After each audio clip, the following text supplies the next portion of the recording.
Hello? Laki tauri.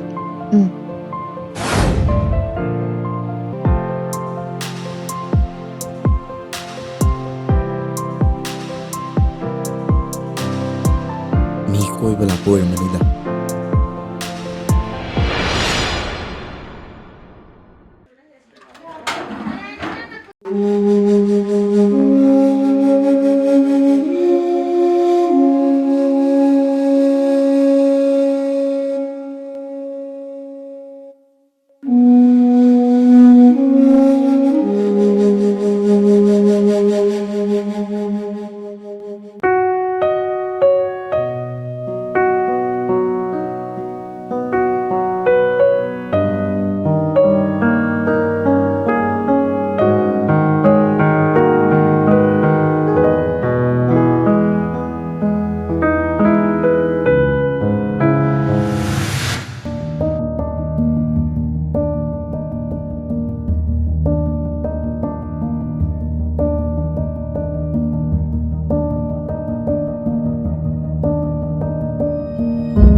Hujikti summer chang pana maram oiraga akhoi skin je amna oily warakpa me tha chang pa je mam skin jam oily oi aduduna anamana nupi jingje uring thokpa gi problem am thengnarangani mam ai ju dum skin je oily oi banina uring khara dum thokle dum ai jam oily oi galle bo aduna Ma'am, hari base aigi skin je uring thokjaraga su ma'am ai kaisu yam pakhatpa nungai taba leite maramdi ma'am aigi dermatologist leijai ko haidi aigi personal aba dermatologist leijai CureSkin dagi aduna ma'am mana aigi skin je phajana yengbidoine yengbiraga aigi uring je phanaba hidak moina thabiraka doine ma'am hari basisu free of cost ani ko pesa ting dabida dum aigi dermaduna aigi skin je yengbiraga dum ma'am moina phanaba tobiraga doine aduna ai uring thoena yam nungai taba kaisu leite aduna ma'am su uring thokpa ichnaw singauraga di CureSkin gap se amtang try to view ne haidi ma'am aina matam gi oiba skin gi isu lakpa matam da acne thorok poiro any problem ama lakpa matam da ai yum da dum leina ai gi proper derma duga ma'am moina advice to biraga ma'am moi da hangjaraga ai gi skin je care to je ko hari basi su ma'am free of cost ani ko aina hari ba khudong chaba se only CureSkin app ta phangdoi ni ko sida sunatana ma'am ai gi derma duna customize oiba kits bibire ko sida sunatana ai gi tha khudingi proper diet plan to bigani ai gi nutrition awat khotpa ma'am moina loi haibirakani aigi dermaduna aduga ma'am khoi gugan de yengbagi mathau tadre dum aigi dermaduna dum haibira aduine aduga ma'am khoi ising water intake ki matang duju phajana dum aigi dermaduna haibiraka duni ko ma'am aduna ma'am khoi summer gi matam dadi ising yam thakpa habse aduki matik darkar oidana ko ma'am ado haiba ising thakadabigi chang nungjuju aigi proper dermaduna dum phajana haibirani aduga chab gi matang jisu aduki matik darkar oi khoi gi skin je taiba khatana yade manung je phajagadi mapanju phajabanga moidana ado haiba ma'am asisu aigi expert dermaduna dum aingonda suggest tawbira dunia ba hari basing asisu free of cost ani ko aduna ma'am moin haire iba ma'am je phajana koina follow tawbira ba matung da khoi gi skin je to kimatik improve for ka duine ma'am aisu ma'am na dum khangbiram gani ma'am ai mamangi CureSkin season jingai photo duga hojik si ka yam thina improve for ma'am ai gi skin je yamna phagalle aduga ma'am moi gi price su ka suktang da bane lupa lising ani ka chani khakda oibani ko aduna ma'am na kari gumba gi coupon code revista 100 habase sina bitadi dom dal pacham gi discount fangani aduna ma'am mag link do description ama sum comment section da thamjara mage ma'am check it out obiro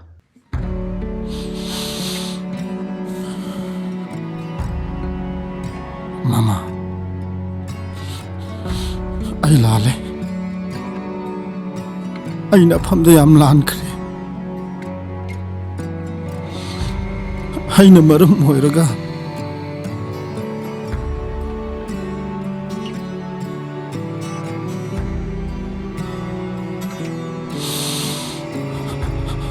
Nang ibu ngakpi bangamoy kangi, ngakpi pamsu thokti.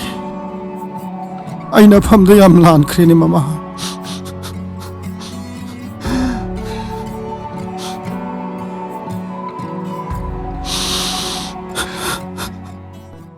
Babung, saksa thoji se.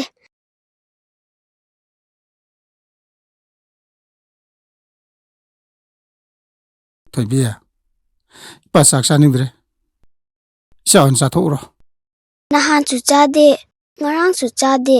Chak adung chadadi nasado yaro babung. Thoibi namana ibu amu hana ngakpiraroi ai khangini sana su aibu soidana hangoigani Babung, to oba nasado yung yadre. Babung hakchang do. Noma gi phagalakta haraga.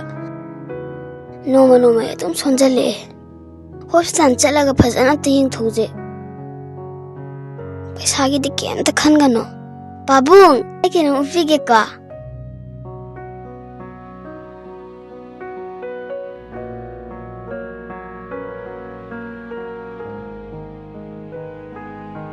Babung.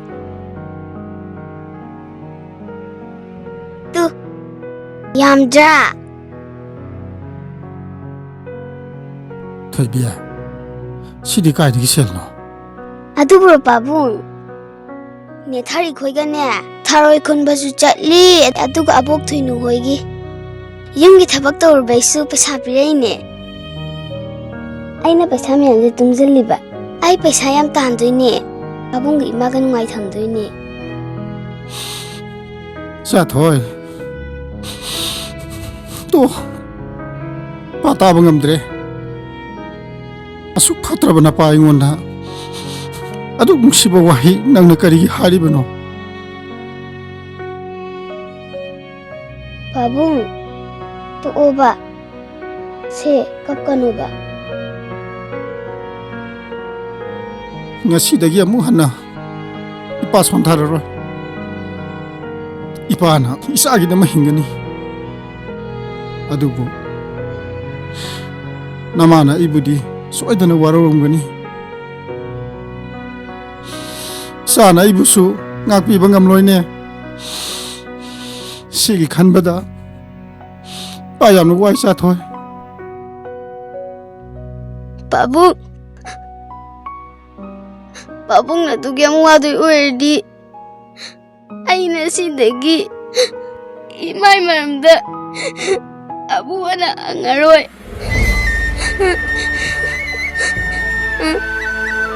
Ay amu ana angaroi babung. Ay imai maramda abu ana angaroi.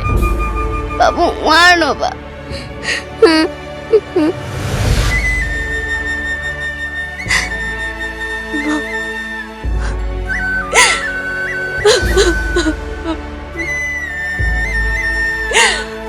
Iba,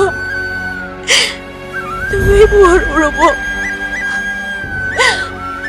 Ibagi maramda, ang bukanang di ay na. Tangay mo songin mo. Ay lale. Ay lale, iba. Ay lale.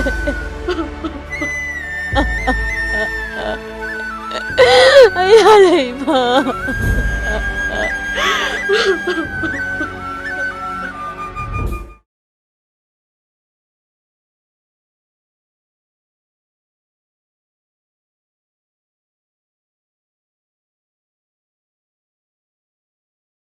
ꯊꯦꯡꯁꯨ ꯊꯦꯡꯉꯤꯅꯤ ꯃꯗꯨꯕꯨ ꯀꯥꯏ ꯆꯠꯂꯤꯖꯥꯅꯣꯅꯦ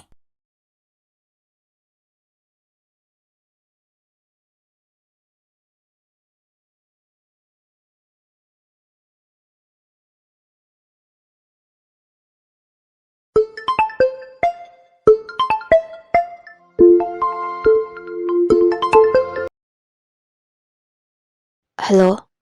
Sanathoi nangbu kai legene thengene nangbo Henthoi di lay babung. Lagi.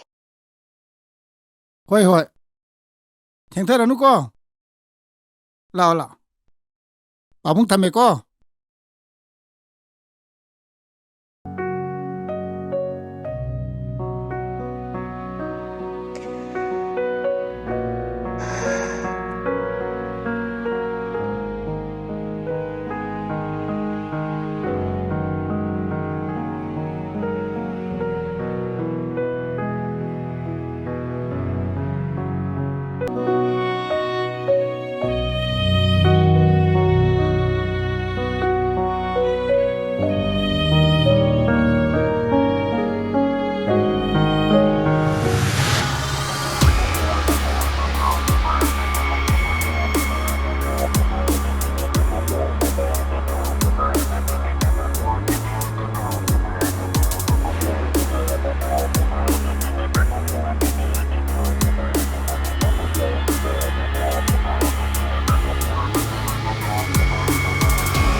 Mama! Kaya po sa ngayon, no? Ima! Ima! Shh! Langano. Ima! Ima! Eh, lakuno. Ima! Lakuno harga. Mama, ayse, nasabi mo na. Nasabi mo hingon na. Mama, nakalis kayo, no? Mapi kita kay kapine.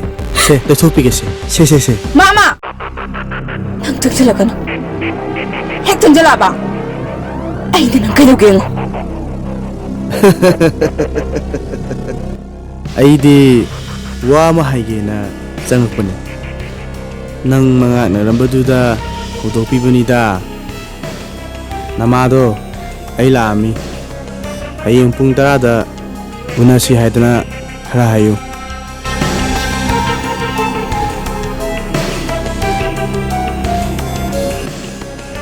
Kaygino, ako'y mana, matong marong kang dumamigalo ni Sipo. Ay sumay sumlerdi, nung manatra nung madi.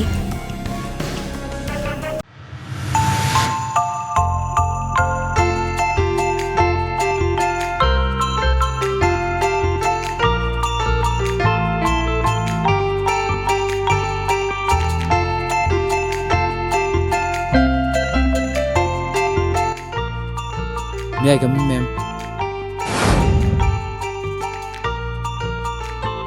Yes, come in.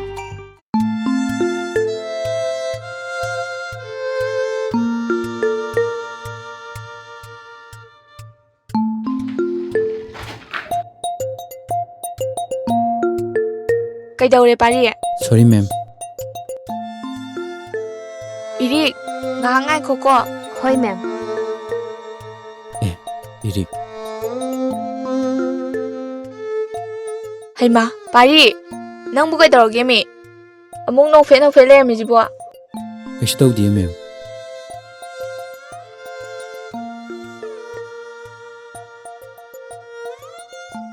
Nang nangarang haiba Nobel do, ay gida layrabani. Ado pigay na kaubani. Thank you, ma'am. Se, Pari, nang hantakti school chang am nai de hai. School chang nai na kana ba no ko. School jina nangonda thami ba sa se. Mangan ba de ko. School ji gi mai prok na ba kanna hona gadam ni. Nang na darkar le ba khudi mak tharoi madam hoi da hai gadam ni. Hoy, ma'am. Phare chalo.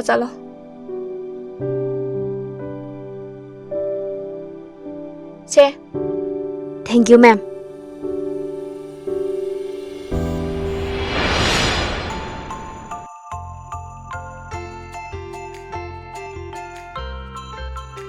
Sumaina nang gaiga nagsanarkani haibja ay suktaik thagjarude. Asingba.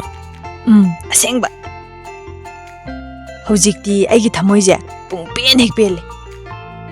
Aiju nangbu ahanbe ubada thamoida kainom phawramne. Ai nusiba kaino masak khandokpa ngamdabani. Ado aigi thamoigi nusibase nang oiramme. Sumaina nang hairakani haibja ay suktaik thagjarude. Manga chamane haba. Mangnati taibangni. Ai nangbu thamosingna nusi. Nungshi haramaga ningthiga mohanjana lermni ko. Kaide ningthi noi. Makok chak pidubu sono chubini. Ai swam pamdeba. Se pimpomne. Ahan nungshi nerakpagi aigi nungshi khudolne.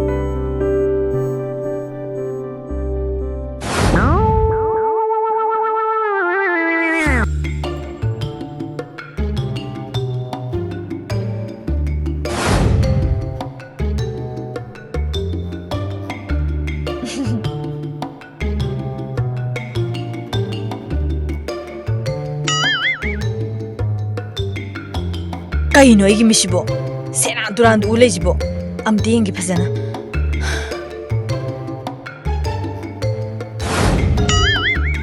Ima! Kaidore khangade. Innido ilodan. Nang namukai deno. Mi oi sawai lepamabani na ne khangta ba. Mi orsu nangi. Sawar su ne nangi. Nangi oikraba aise. Nangi adum oile radamne. Kaino mana haijibo. Lamhe sana dubu kai chakrage. Lamesana! Lamesana! Pimpom da pirose. Iloba ka daino. Si nangi na tiye! Ay gina trendine. Salo ada. As! Ayo! Aya! Aya! Aya! Kaino? Huzikido manglo? Ayo yo yo! As! Aidi taibangoi bainingaga mangoi leramene. As! Ko angazi loi tiyeda. Mangoi rambanasu faida. Hoziki nupane machin tumbudugu tungnadu surukne ai mangoi rambane hena faiba. As! Numitaram daisidane tumjaludana ne. Cha ki mangne baina mangije. As! Akhoi maladine amu ngang tare. As!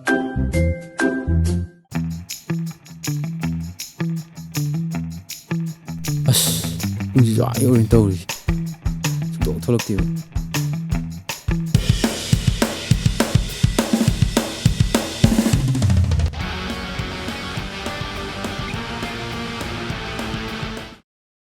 Nangjinana, ikaibna marom khangdriba.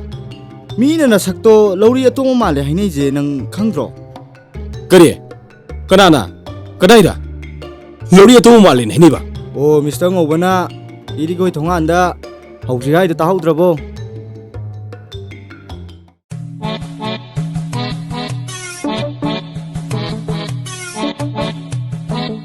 Hoine. Ya maline. Kadai da noma itong ine. Kari ba? Ha? Nangido yungra? Namay umjalura? As. Oh, mane nangona ne hari je. Natrana. As noi na hana hana maga aingon mong tain slai ni na. Se. Sak haidu dine. Arai bani. Hauji lori utong mali je. Kudakta lawi yakut pa duman biya. Maruri dine. Se thamoy. Thamoy jini me. Aina ma nungshiri je. Aseng nungshiri dine. Nang na seng manungsibu tringai asom dadi lauri de ondara di na pakat lebna ni.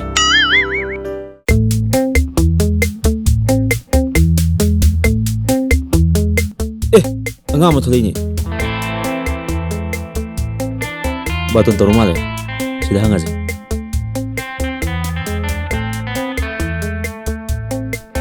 Iwa.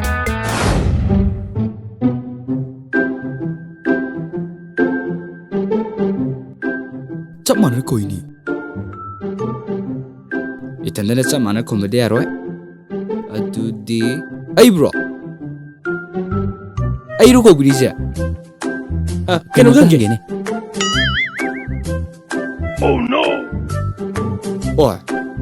Koi no ni. Yani hango. Shireni bido.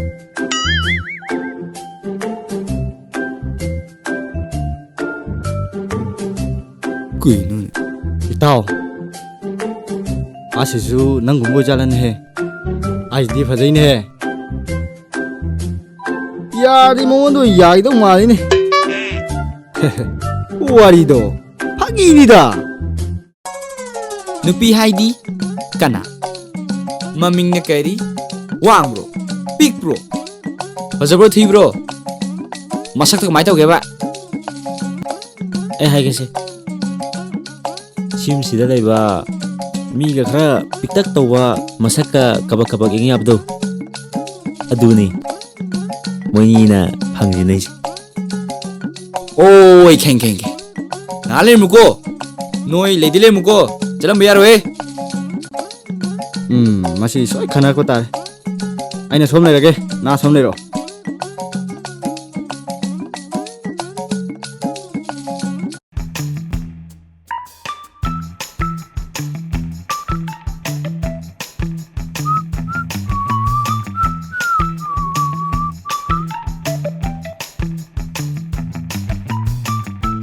Kanano ba hangije? Namdara kok themi. Angang ni na gigi hekta adana. Nang ne sanaba goiramba thasan mudam ni na. tu asiler tu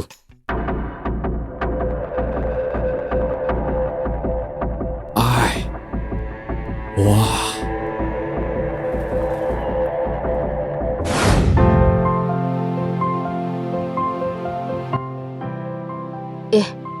Nangdi school gida dadu natro? Ay hangi haijibu kaygino. Kay leirige. Ay nangido siya narami. Yani. Kay no sinapazina. Ora khaw kayo.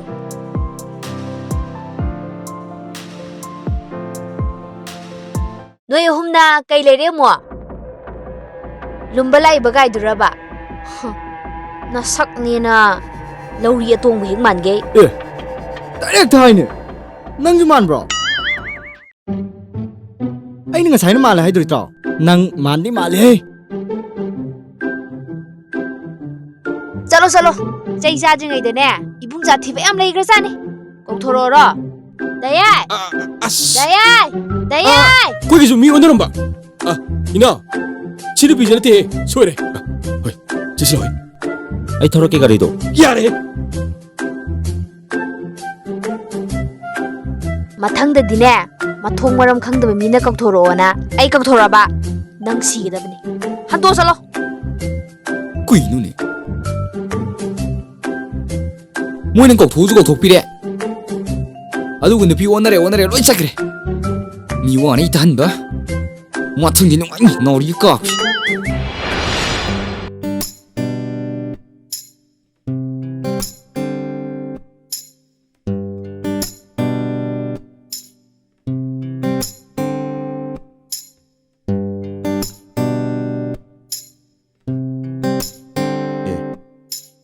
Charo kaidoorage. Chasalo.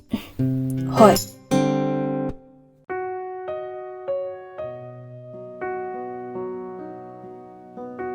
Kaidoore. Nasa nungai tabro. Nungaida. Kaigino nahan kay sulaktride. Kistaude.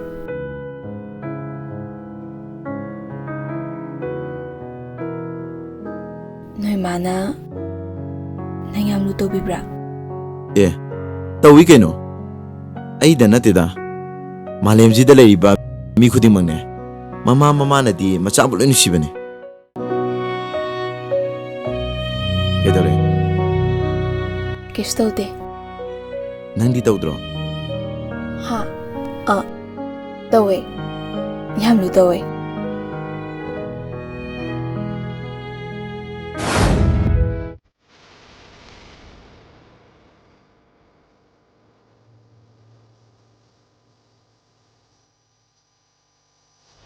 Kaidoorage.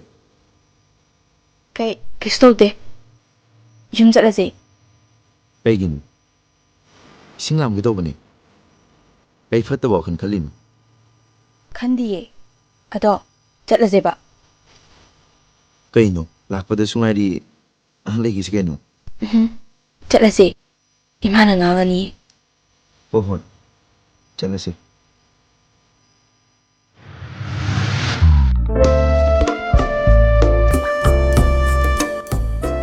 Kaino si bulak tu si bo.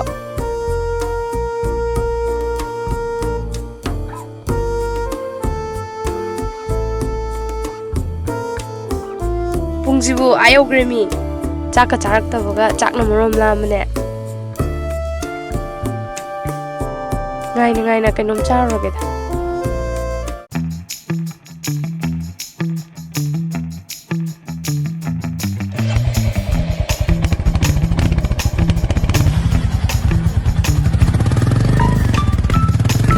Hey, noi hung ngai kho.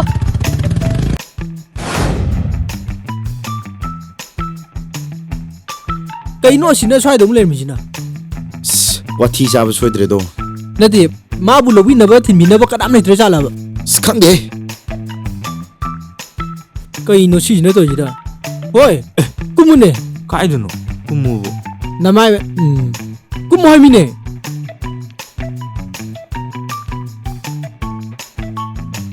Lau nei hum sila.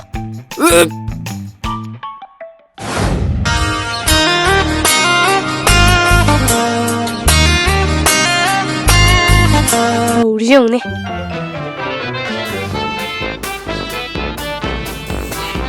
Hoi, ai di masa phajabajida misko ibajida chung khaibani. Nang de singbagi blind ge sasandana. Kaino moi toi jibo. Masak singjiga. Hoi. Black la chal jilo. Long hair.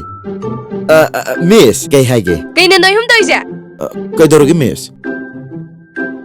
Gari machada school lakpa yade je. Noy khangma natraba. ꯑꯩꯗꯤ ꯈꯪꯉꯤ ꯃꯤꯁ Khang kay doroba.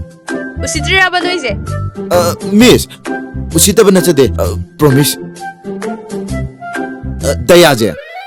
Maje. Pase tongaba. Makongaba. Oba. Aduga akoy Sanathoi ben tongaba. Nang Sore ta punba. Puliko ta. ꯑꯩꯗꯤ ꯍꯥꯖꯥꯗꯕꯩꯅꯤ ꯏꯇꯥꯎ Aiju khongna lakpaje. Allergy tawwa. Aise noi bune takpi tambiribo jane. Noi na khanbo khalondo aina kay do khangoi doino. 미스 미스의 의사하게 참 파세지고 아이디 미스부 한부로 마시 까는 강부지 모르니 미스 서비누고 마제 tumsi 파다버기 수마이나 우행 떠오네요 어글루네 Kaya ta mathong sadri ba ngang jing do ne. Miss, ngasidi khudong chadaba am leireba. Mathangdei sungang lakjaroge. Adu miss, principal ka dadi yon biganoba. Ko miss. Matung mana amu hek thengnaraba. Noi hum ne kya pharoi. Yare ngasi gidi chalo chalo. चलो हर कांच चलो जे miss यार मिशे लोनो चलो Gige Kaya ta ngaksunari ba ngang jing no yone.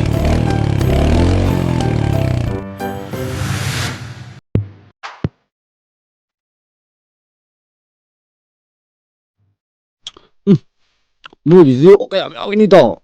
심하게 야오가 북탱디고.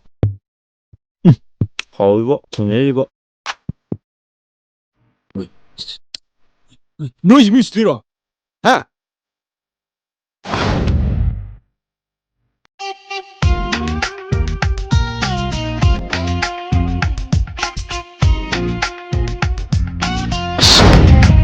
그이 뭐하다 이제. 이마시디.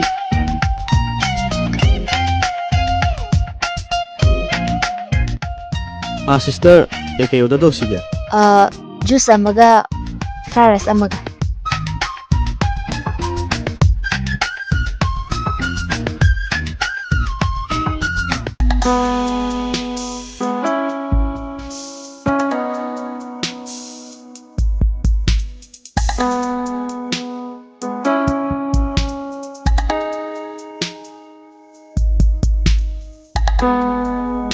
Thank you.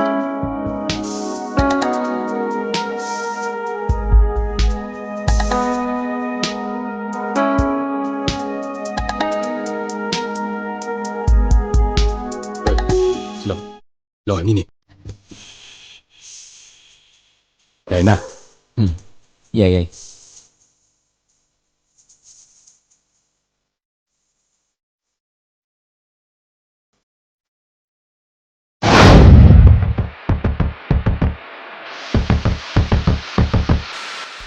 Kaidi la inusina ai naktagang phamadana. Aina phammi table je. Noi neum ki table natine. Aina phamning gom pham da phamni. Ai kusine. Nang phamning dragana asom chalo kaino. asibu mag puni jalo det to mani bani Koinara mo he. Koinara mo kedro. Koinara mo ju. Sinipi jidi sese. Aigi thawakta. Aina haibado khangidana.